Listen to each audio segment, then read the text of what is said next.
of us have some level of narcissism. At its core, narcissism is an excessive focus on oneself, to the extent of ignoring the needs and feelings of others. We all have a bit of narcissism, but it varies. At healthy levels, it's about self-love and confidence. At extreme levels, it can be toxic and destructive.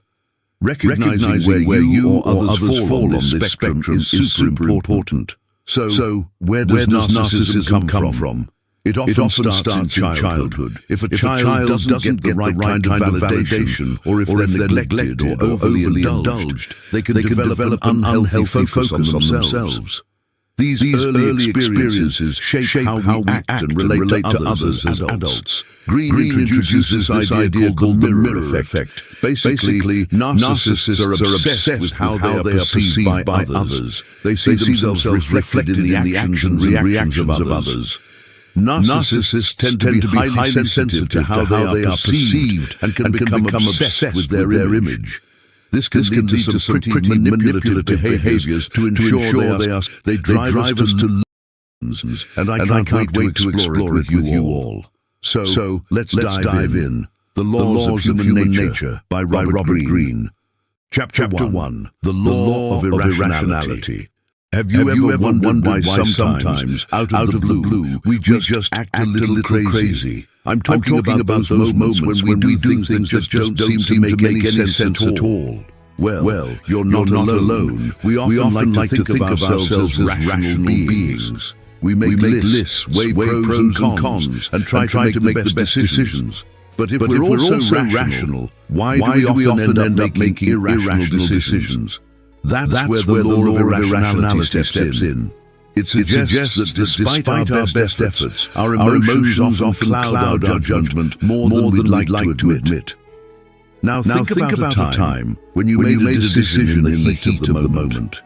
Maybe you snapped at someone you care about over something trivial, or you splurged on something you didn't really need. We've all been there, right? This law isn't here to scold us, but rather to remind us that our emotions can have a powerful grip on our actions. Emotions can be incredibly useful. They drive us to love, to protect, and to change things we care about. However, they can also lead us astray.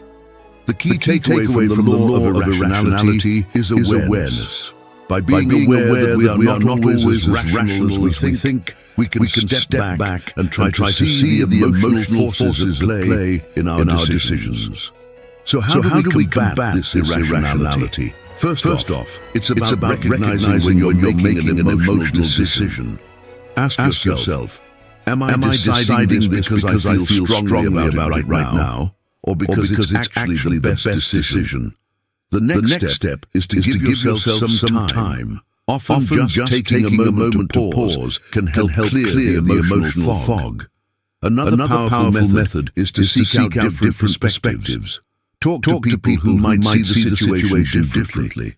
Their insights can help balance out your emotional biases and bring more rationality into your decision-making process. Remember, understanding the law of irrationality isn't about suppressing our emotions, but managing them. It's about making our emotions work for us, not against us. By embracing this law, we can make wiser decisions that reflect both our rational minds and our emotional hearts. So, the next time you find yourself about to make a snap decision, take a breath, step back, and consider what's really driving you. It might just save you from a bit of craziness. And that's a wrap on the law of irrationality.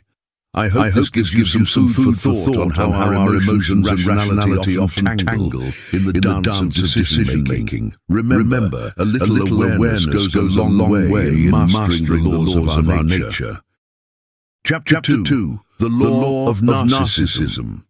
Greene suggests that all of us have some level of narcissism. At its core, narcissism is an excessive focus on oneself, to the extent of ignoring the needs and feelings of others. We all have a bit of narcissism, but it varies. At healthy levels, it's about self-love and confidence. At extreme levels, it can be toxic and destructive. Recognizing where you or others fall on this spectrum is super important. So, where does narcissism come from? It often starts in childhood. If a child doesn't get the right kind of validation, or if they're neglected or overly indulged, they can develop an unhealthy focus on themselves. These early experiences shape how we act and relate to others as adults. Green introduces this idea called the mirror effect. Basically, narcissists are obsessed with how they are perceived by others. They see themselves reflected in the actions and reactions of others. Narcissists tend to be highly sensitive to how they are perceived and can become obsessed with their image. This can lead to some pretty manipulative behaviors to ensure they are seen in a positive light. Not all narcissists are the same. Green identifies different types of narcissists, including the theatrical narcissist, seeks constant attention and validation. The passive-aggressive narcissist expresses their self-love through subtle manipulation and control. The royal narcissist believes they are superior and entitled to special treatment. The healthy narcissist possesses a balanced sense of self-worth and empathy for others. One of the key skills Green emphasizes is the ability to recognize narcissistic traits in others. This can help you navigate relationships and avoid being manipulated or harmed by extreme narcissists. Look for signs such as excessive need for admiration, lack of empathy, and a sense of entitlement. We all have some narcissistic tendencies. Self-reflection is key. Work on developing empathy and find a sense of purpose beyond just self-gratification. This can lead to healthier relationships and more meaningful success. When dealing with narcissists, Green advises maintaining a healthy distance and setting firm boundaries. Sometimes use flattery strategically to manage interactions without becoming a victim of their manipulation. Green argues that narcissism is a natural part of human nature, but it varies in degree from person to person. Understanding and managing narcissism, both in ourselves and in others, is crucial for personal and social success. Narcissism distorts our perception, making us overestimate our abilities and underestimate challenges. Have you ever met someone who just couldn't accept they were wrong? That's narcissism at play. Green teaches us how to recognize and manage these traits within ourselves and others. Awareness is the first step. By understanding our own narcissistic tendencies, we can strive for a more balanced perspective, enhancing our interactions and decisions. For instance, the next time you find yourself getting overly defensive or feeling excessively hurt by criticism, take a step back. Ask yourself, is my narcissism speaking here? This simple question can save you from heaps of unnecessary drama and self-inflicted pain. And when dealing with a narcissist, remember, it's not about confrontation, but navigation. Adjust your approach, use empathy, and sometimes, just sometimes, let them have their moment. Understanding the law of narcissism, as Green lays it out, helps us navigate our nature and nurture better relationships.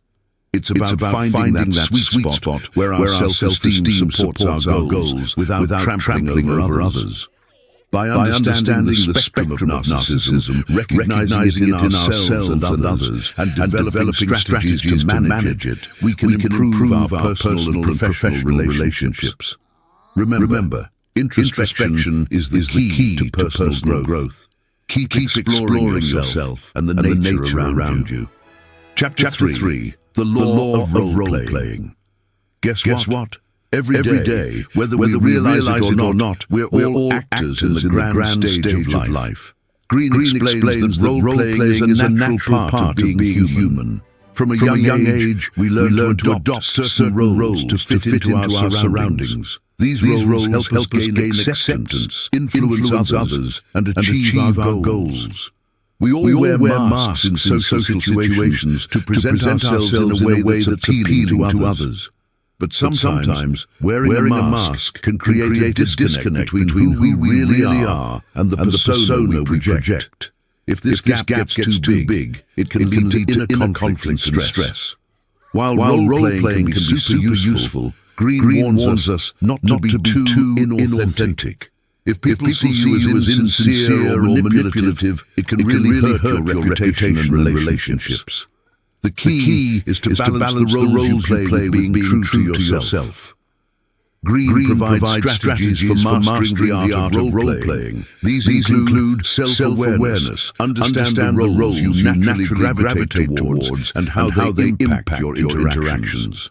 Adaptability. Be flexible and adjust your role based on the situation and the people you are dealing with. Observation. Study others to understand their roles and how they influence social dynamics. Authenticity. Integrate your true self into the roles you play to maintain sincerity and build trust. Role-playing isn't just for actors. Green talks about how it shows up in various areas, like the workplace, personal relationships, and public life. Playing the right role can make you more effective and help you reach your goals. It's not about being fake. It's about adapting to the situations and people we encounter. Green emphasizes how others perceive you can greatly influence your success.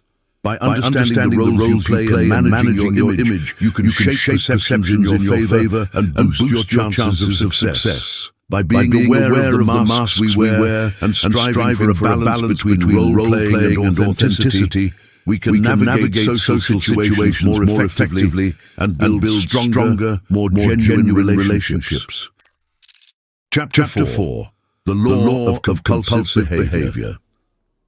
The law of compulsive behavior is all about understanding how our repetitive actions and compulsions shape our lives. Green defines compulsive behavior as repetitive actions that are driven by underlying emotional needs or psychological patterns. These behaviors often operate beneath our conscious awareness, leading us to act in ways that are not always in our best interest. So, where do these compulsions come from? Green explains that they often start in childhood as coping mechanisms for dealing with stress, anxiety, or trauma. Childhood experiences and unresolved emotional issues. These early experiences can shape our adult behaviors in ways we might not even be aware of. Several common patterns of compulsive behavior, including the need for control. Some people have a compulsive need to control their environment and the people around them. Perfectionism. The compulsive drive to achieve perfection in every aspect of life, often leading to burnout and dissatisfaction. Approval seeking. Compulsively seeking validation and approval from others, which can result in a lack of authenticity and self-esteem. Addictive behaviors. These include substance abuse, gambling, shopping, or any activity that becomes a compulsive habit. Green encourages us to reflect on our own behaviors and identify any patterns that might be compulsive. Recognizing these patterns is the first step to taking control of them. So, how do we manage and overcome these compulsive behaviors? Green offers several strategies to manage and overcome compulsive behavior, including mindfulness, practicing mindfulness to become more aware of your actions and the motivations behind them. Emotional regulation, developing techniques to manage your emotions, such as meditation, therapy, or journaling. Breaking the cycle. Identifying triggers for your compulsive behaviors and creating new, healthier habits to replace them. Seeking help. Sometimes professional help is necessary to address deeply ingrained compulsive behaviors. Finally, Green emphasizes the importance of embracing change and being open to growth. By understanding and addressing our compulsive behaviors, we can break free from their hold and live more intentional, fulfilling lives. So, by becoming more self-aware, understanding our compulsions and learning how to manage them, we can regain control and create healthier, more intentional lives. So next time you find yourself doing something compulsively, take a moment to ask why. It might just be the key to unlocking a more conscious and controlled life. Chapter 5. The Law of Covetousness. The law of covetousness explores the human tendency to desire what others have, often leading to envy and competition. Green defines covetousness as the intense desire to possess what others have. This can include material possessions, status, relationships, and even personal qualities. Covetousness is deeply rooted in human nature and can drive much of our behavior. The origins of covetousness, it stems from our inherent need to compare ourselves to others. This comparison often leads to feelings of inadequacy and a desire to bridge the perceived gap by acquiring what others possess. Green also points out that societal and cultural influences can exacerbate these feelings. Covetousness can manifest in various ways, including envy, feeling resentful because someone else has something you want, something you don't have. Possessiveness, wanting to keep what you have to yourself, fearing it might be taken away. Greed, always wanting more even at the expense of others. Ambition, striving to achieve and acquire, which can be good if balanced, but harmful if it gets out of control. Green explains that covetousness can have both positive and negative effects. On the positive side, it can drive innovation and progress. On the negative side, it can lead to destructive behaviors, strained relationships, and personal dissatisfaction. Green offers strategies to manage and mitigate the effects of covetousness. Self-awareness, recognize and acknowledge your desires and the feelings behind them. Gratitude, focus on appreciating what you already have, rather than constantly seeking more. Redefine success. Shift your focus from external markers of success to internal fulfillment and personal growth. Empathy. Understand and appreciate the successes and possessions of others without feeling threatened or envious. So, channel covetousness positively. We can channel our covetous desires into positive actions. By using our ambitions to fuel personal development and contribute to the greater good, we can transform potentially destructive desires into constructive outcomes. Understanding our covetous desires and learning to manage them can help us lead more fulfilling lives. Chapter 6. The Law of Short-Sightedness. This chapter examines the human tendency to focus on immediate gains and short-term thinking, often at the expense of long-term success and fulfillment. Green defines short-sightedness as the focus on immediate rewards and the neglect of long-term consequences. This kind of thinking can lead to impulsive decisions and actions that may seem beneficial in the moment, but are detrimental in the long run. So, where does this short-sighted behavior come from? Green explains that humans are hardwired to respond to immediate stimuli and rewards. This trait helped our ancestors survive, but in today's world it can be counterproductive, especially when long-term planning and delayed gratification are more beneficial. Short-sightedness can manifest in various ways, like impulsiveness, making hasty decisions without considering their long-term impact. Overreaction, responding excessively to immediate threats or opportunities. Lack of perspective, failing to see the bigger picture or understand the broader context of a situation. Procrastination, delaying important tasks because the immediate discomfort is more salient than future rewards. Green uses historical figures to illustrate short-sightedness, like Napoleon Bonaparte. His impulsive and short-term thinking led to his downfall. Despite his initial successes, Napoleon's inability to consider long-term consequences ultimately resulted in his exile. Short-sightedness can lead to negative outcomes like missed opportunities, damaged relationships, and personal and professional failures. It can also trap us in a cycle of reactive behavior, where we're constantly responding to crises instead of proactively shaping our future. So, how do we overcome short-sightedness?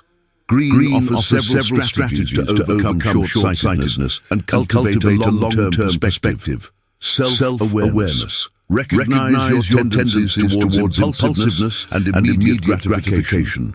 Patience and discipline. Practice delaying gratification and making decisions with long-term benefits in mind. Big picture thinking. Train yourself to see beyond the immediate situation and consider broader trends and future consequences.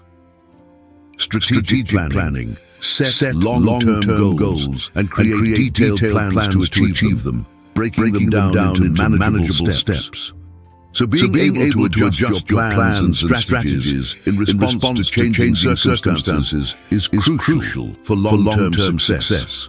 Embracing change helps you stay relevant and resilient in a constantly evolving world.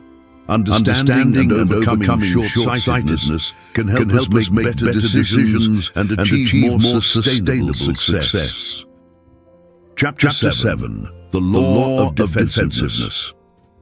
The law of defensiveness delves into the ways people react defensively when they feel threatened or criticized. Green outlines how understanding these defensive mechanisms can improve personal interactions and relationships. Defensiveness is a natural human response to perceived threats or criticism.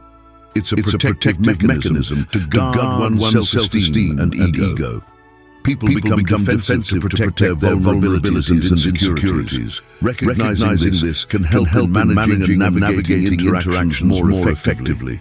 Certain behaviors or comments can trigger defensiveness. These include criticism, unsolicited advice, or any action perceived as a personal attack. It's important to be aware of these triggers to avoid inadvertently causing defensive reactions in others.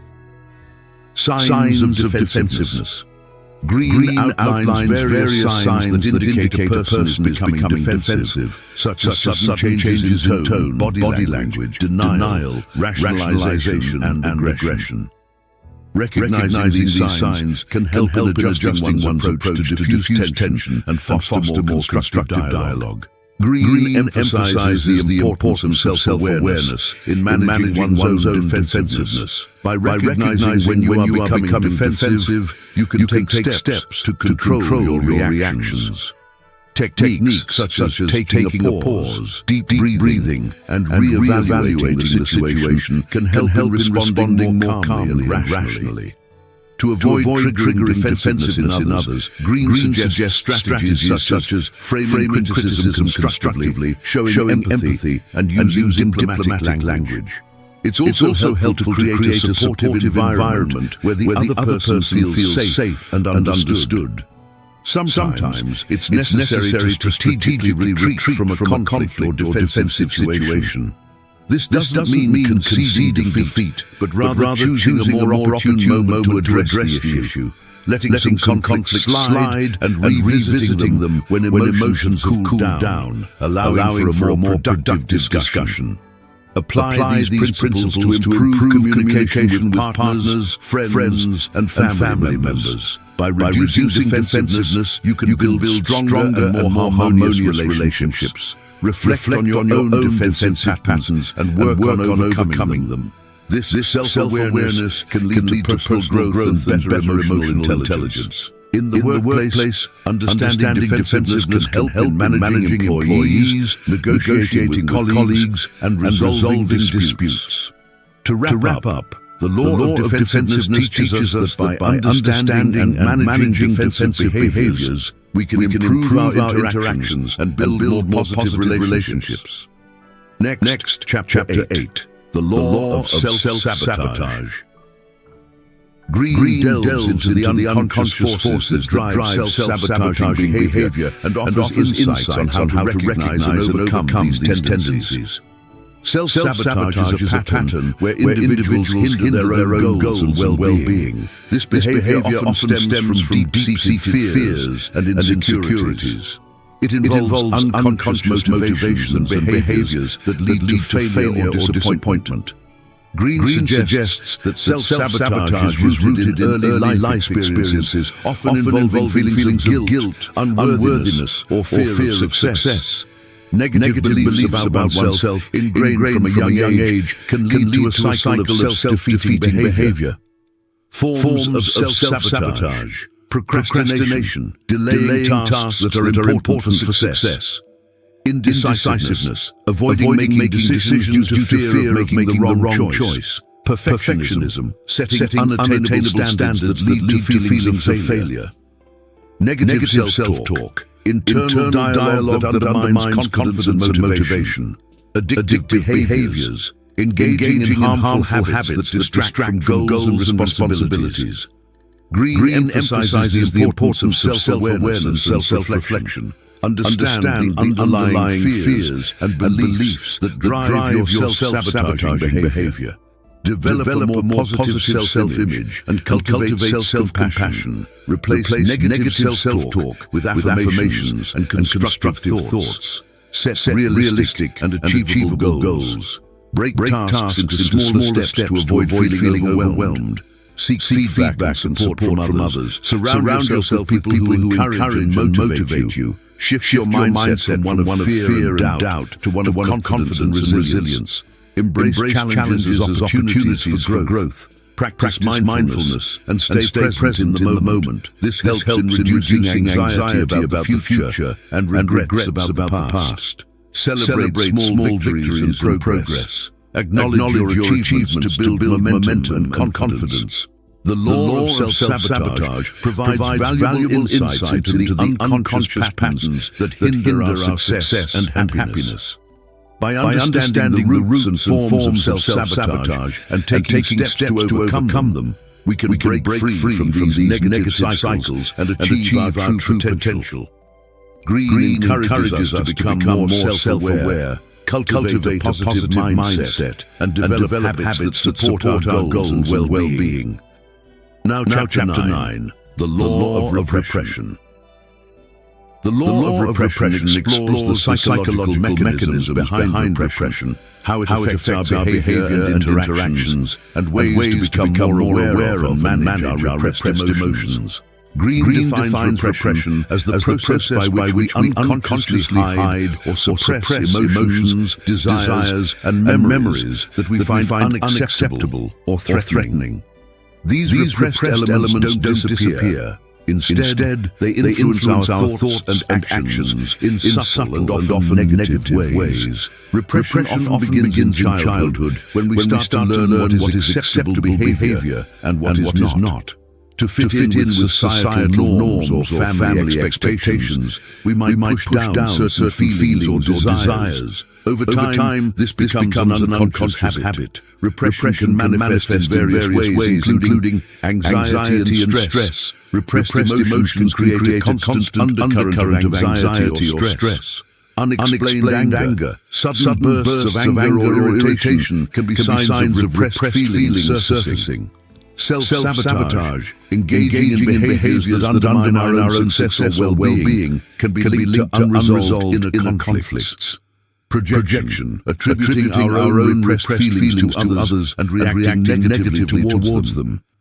Repression can have several negative effects on our lives. Physical health issues. Chronic repression can lead to physical symptoms like headaches, fatigue, or even more serious health problems. Emotional turmoil. Internalized emotions can create a constant sense of emotional instability. Strained relationships. Repression can cause misunderstandings and conflicts in our relationships, as we might react irrationally to others. Green emphasizes the importance of becoming aware of our repressed emotions and desires. Self-awareness is the first step toward managing and integrating these hidden parts of ourselves. Spend time reflecting on your feelings and behaviors to identify any repressed emotions. Find healthy ways to express your emotions, such as through art, writing, or talking with a trusted friend or therapist. Mindfulness and meditation, practices that help you stay present, can also help you become more aware of your internal state. In conclusion, by understanding repression and its effects, and by employing strategies to become more self-aware and expressive, we can manage our repressed emotions and lead healthier, more balanced lives.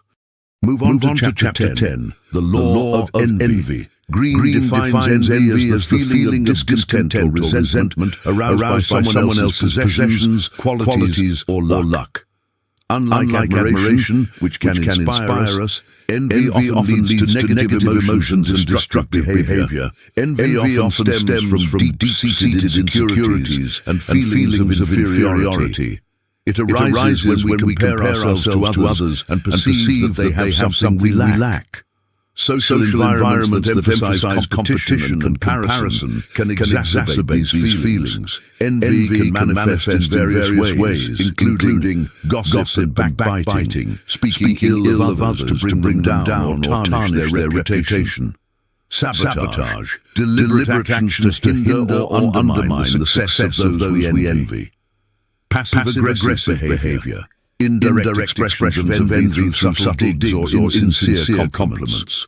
Ostentatiousness, flaunting one's own successes or possessions to provoke envy in others. Envy can have several detrimental effects. Personal unhappiness. Envy creates a constant state of dissatisfaction and unhappiness. Relationship strain. It can lead to conflicts and tensions in personal and professional relationships. Self-sabotage. Envy can cause us to focus on others' successes instead of our own goals, hindering our progress. Green emphasizes the importance of recognizing envy within ourselves. This requires honest self-reflection and acknowledgement of our feelings of inferiority or resentment. Strategies to manage envy. Gratitude. Focus on what you have and appreciate your own achievements and blessings. Admiration over envy. Transform envy into admiration by learning from those you envy and using their success as inspiration. Self-improvement. Invest in your own growth and development rather than fixating on others. Generosity. Practice kindness and generosity to shift your focus from competition to collaboration. Green suggests that building empathy can help mitigate feelings of envy. By understanding others' struggles and successes, we can foster a more compassionate and supportive outlook. Also, be cautious of envious individuals, as their negativity can be toxic. Surround yourself with supportive and positive people who encourage your growth. So, by recognizing envy within ourselves and employing strategies to transform it into positive actions, we can lead happier, more fulfilling lives. Chapter 11. The Law of Grandiosity. This chapter explores the psychological mechanisms behind grandiosity, how it affects our behavior and interactions. Green defines grandiosity as an inflated sense of one's own importance, talents, or abilities. It is characterized by an excessive focus on one's achievements and a belief that one is superior to others. Grandiosity often stems from early life experiences and personality traits. It can be rooted in childhood, where excessive praise or an environment of unrealistic expectations foster a sense of superiority. It can also emerge as a defense mechanism to counter feelings of inferiority and insecurity. Grandiosity can show up in various ways, like exaggerated self-importance, believing that one's contributions or talents are far more significant than they are. Lack of empathy, focusing solely on oneself and disregarding the feelings and needs of others. Overconfidence, taking excessive risks due to an unrealistic assessment of one's abilities. Need for admiration, constantly seeking validation and admiration from others.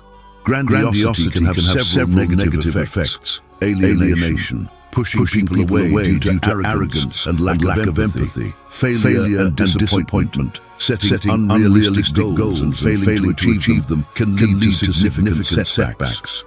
Emotional instability. The gap between grandiose self-image and reality can create deep emotional turmoil. Green emphasizes the importance of recognizing grandiosity within ourselves. This involves honest self-reflection and acknowledging our tendencies towards self-importance and overconfidence. So, how do we manage grandiosity? Green gives us some great strategies. Grounded realism. Cultivate a realistic view of your abilities and achievements. Set achievable goals and be honest about your limitations. Humility. Practice humility by acknowledging the contributions of others and understanding that everyone has strengths and weaknesses. Empathy. Develop empathy by focusing on the needs and feelings of others, and by genuinely listening and engaging with them. Continuous learning. Embrace a mindset of continuous learning and self-improvement, recognizing that there is always more to learn and achieve. It's important to strive for greatness, but we also need to stay grounded and connected to reality. Find a balance between ambition and realism. This balance helps us avoid the pitfalls of grandiosity and maintain healthy progress. By recognizing our tendencies towards grandiosity and adopting a more grounded and empathetic approach, we can achieve greater success and maintain healthier relationships. Chapter 12. The Law of Gender Rigidity. The law of gender rigidity explores the limitations imposed by rigid gender roles, how they impact our behavior and interactions.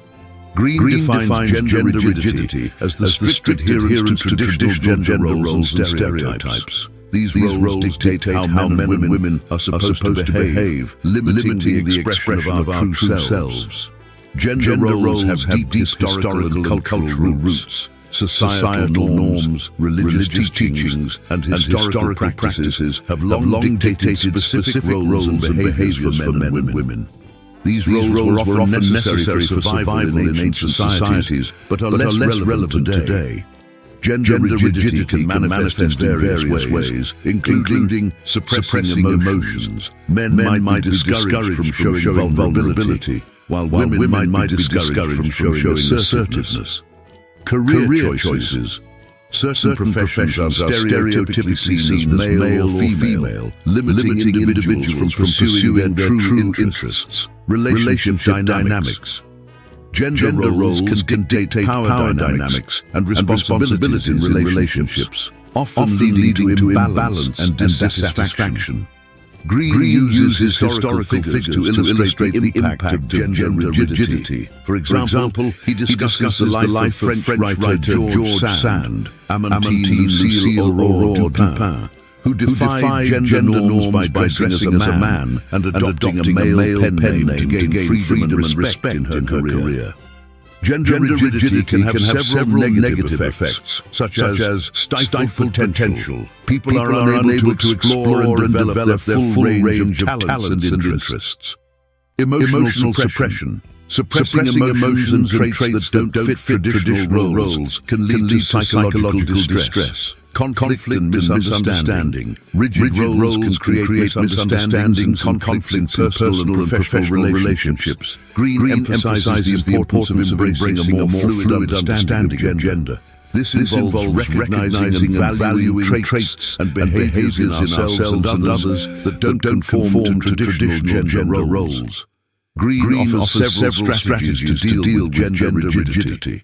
First off, reflect on how gender roles have influenced your behavior and choices. Recognize areas where you might be limiting yourself. Embracing opposite traits.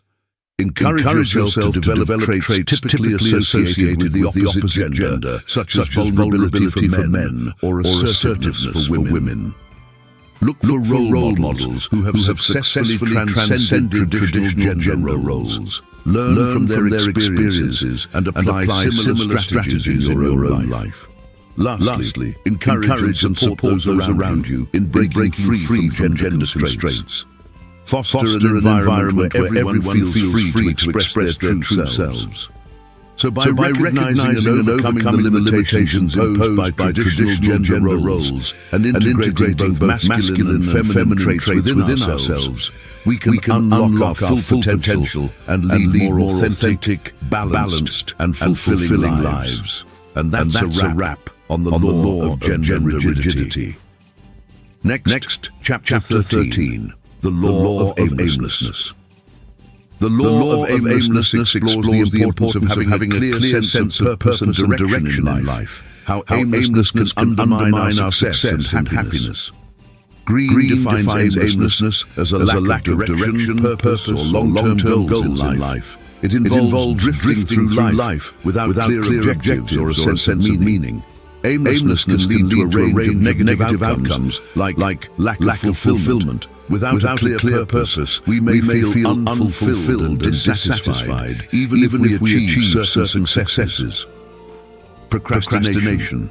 Aimlessness often leads to procrastination, as we have no clear goals to drive our actions. Susceptibility to influence. Without a strong sense of direction, we are more easily influenced by others, leading to decisions that may not align with our true desires. Having a clear sense of purpose provides several benefits: motivation and drive. A strong sense of purpose motivates us to take action and persevere through challenges. Focus and clarity. Purpose helps us prioritize our efforts and make decisions that align with our long-term